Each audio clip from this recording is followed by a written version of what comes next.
History is filled with stories of executions and revenge, but some people take it a step further. In some cases, a person's crimes are so egregious, their enemies decide that being dead is no excuse for carrying out an execution. Yes, some people have died, been dug up, and put to death all over again to satisfy someone's need for vengeance. Posthumous executions don't happen often after all. What's the point? Still, they do happen. And while they're rare, a posthumous execution is almost always a story that's told, spreading the word far and wide.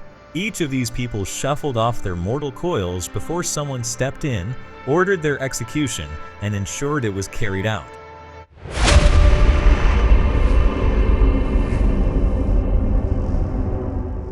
Hi everyone, welcome to the Hot No channel. I hope you're all doing well. If you enjoy our content and would like to see more of these videos, please subscribe to our channel and hit the bell icon so you don't miss any videos. Also, if you found this video helpful, please give it a like. This helps us create better content for you.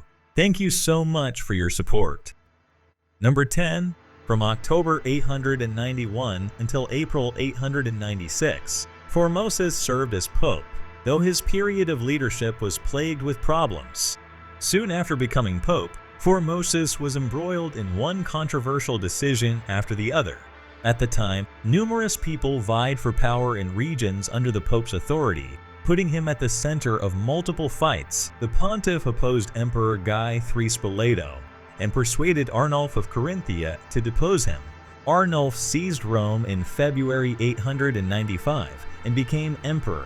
Formosus died in 896 and was buried with all the honors expected of his office. His successor held the position for only 15 days before Stephen VI became pope in 897. Pope Stephen loathed Formosus, so he put his exhumed corpse on trial for usurping the papacy. Formosus's corpse was dressed in regal attire and made to sit upon the pope's throne, where Stephen VI tried and convicted him, undoing every act he'd done as pope. Stephen VI had 3 fingers cut from Formosus's right hand, the benediction fingers, clad in rags, buried, re-exhumed, and thrown into the Tiber River. Number 9. Harold I, known as Harold Harefoot, ruled England from 1035 to 1040, first serving as England's regent before becoming King of the English in 1037. Harefoot ruled England in place of his half-brother, Harthacnut, who was busy fighting a rebellion in Norway at the time. Harefoot's family vied for power in various ways throughout his reign, culminating in several military actions. His stepbrothers, Alfred and Edward, opposed him upon their return to England, but their efforts were quickly ended. Harefoot ruled until his death in 1040, when Harthacnut finally assumed the throne upon returning to England. Despite taking the crown peacefully, Harthacnut wasn't happy with his half-brother's reign, so he ordered his body to be exhumed. Once his corpse was out of the ground, it was beheaded and chucked into a wetland along the Thames River. However, his body was later recovered and reburied in London. While Harthacnut's reason for doing this has been lost to history, he likely despised his half-brother for taking the crown he intended to gain upon their father's death. Additionally, he probably blamed Harefoot for the death of Alfred while he was regent. Number 8. England went through many rulers and various forms of government before settling into the parliamentary democracy it is today. In the 13th century, Simon de Montfort, 6th Earl of Leicester, was one of the primary leaders of the reform movement against King Henry III, his brother-in-law. The two fought off and on for years, ultimately leading to an all-out civil war. Montfort won his campaign and retained Henry as king, but with several provisions. Montfort established the Second English Parliament, which initiated many of the parliamentary norms present today. Don't celebrate him too much for reform, as he was a rabid anti-Semitic bigot who was responsible for expanding the persecution and slaughter of English Jews. Montfort's government wasn't popular, and he fell from power. Eventually, this led to the Battle of Evesham in Worcestershire in 1265, which Montfort lost. He was slain in battle, but that wasn't enough. His body was mutilated by royalists, such that his testicles were hung beside his nose on his decapitated head. His extremities were sent to his enemies, and only his torso was buried.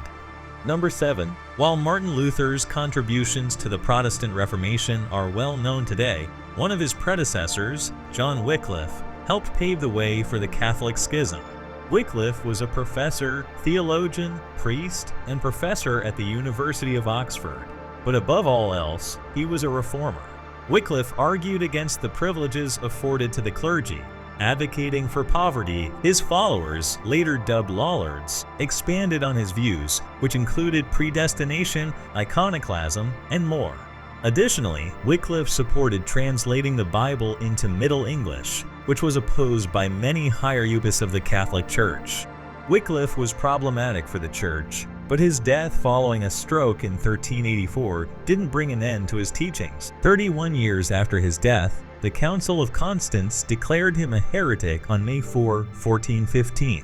Subsequently, his writings were banned, and his remains were removed from consecrated ground and burned. However, this didn't happen until 1428, which was 44 years after Wycliffe's death. His ashes were unceremoniously chucked into the river Swift, though this didn't bring about an end to Wycliffe's teachings. Number 6.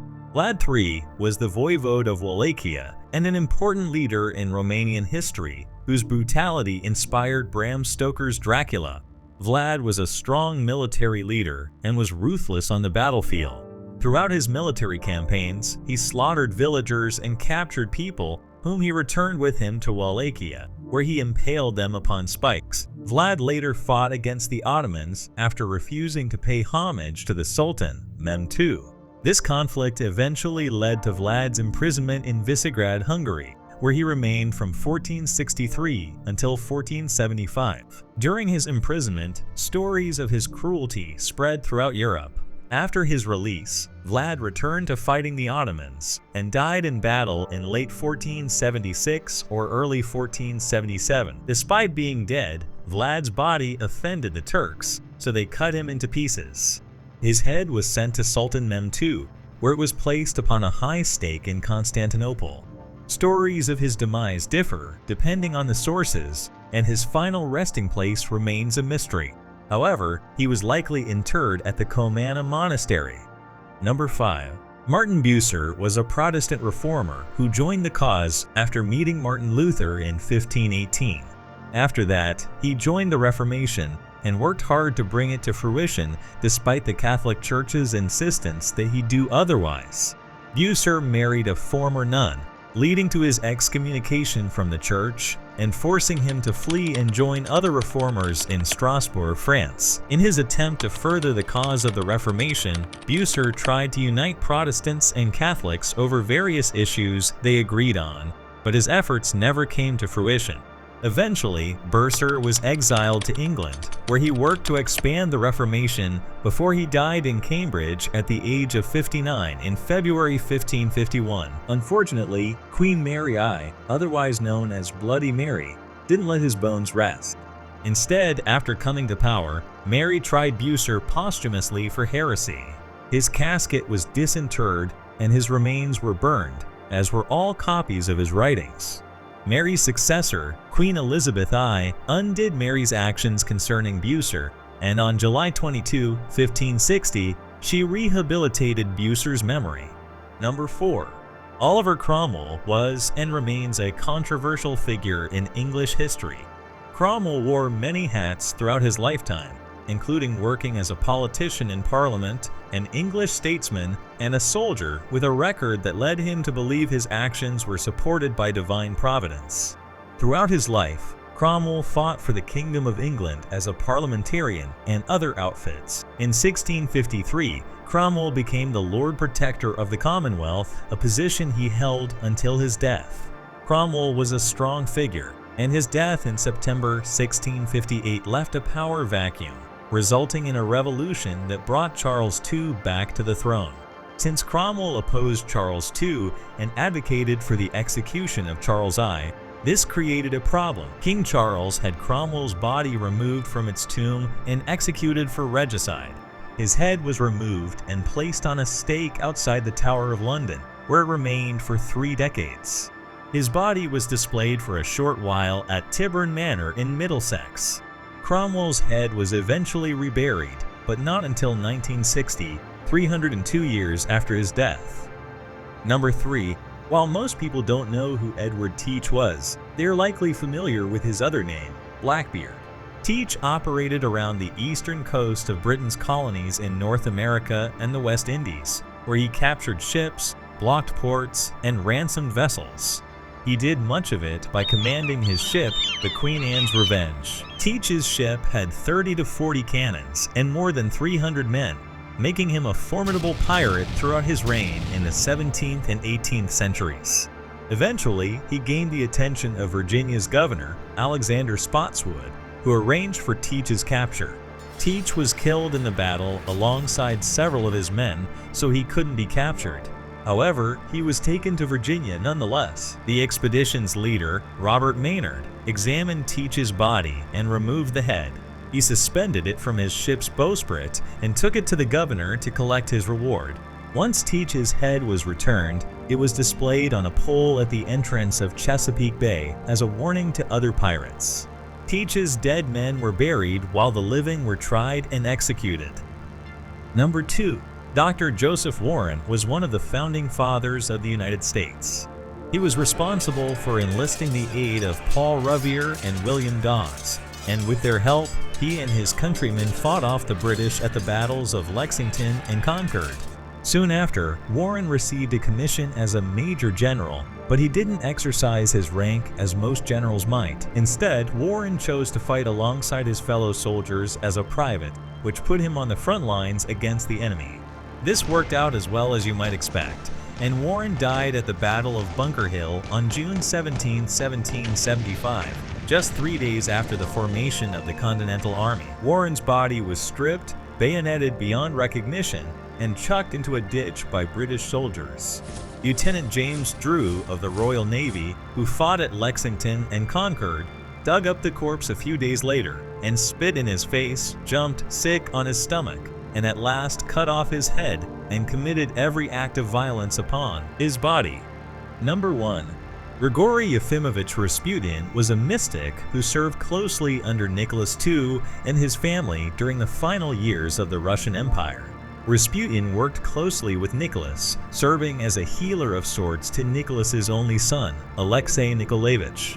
Most saw Rasputin as a fraud and sought to overthrow him. Given his influence on the emperor, Rasputin consolidated his power when Nicholas left Russia to command the Imperial Russian Army during WWI. This only made him more despised, and in December 1916, Russian noblemen assassinated Rasputin. There are many stories of what unfolded the night Rasputin died, but what is certain is that his life ended. His body was later buried under the watchful eye of the imperial family. Nicholas planned on building a church to commemorate Rasputin's final resting place, but he abdicated his throne before this could happen. His successor, Alexander Kerensky, ordered Rasputin's body to be exhumed and burned to ashes. He did this not to punish Rasputin further, but to ensure his grave didn't become a place of support for the imperial family. And this is the video for today. I hope you enjoyed watching it. If you have any questions or comments, please feel free to share them with us in the comments. Don't forget to subscribe to our channel and hit the bell icon to stay updated on new videos. Until the next video, take care of yourselves and have a great day. Goodbye.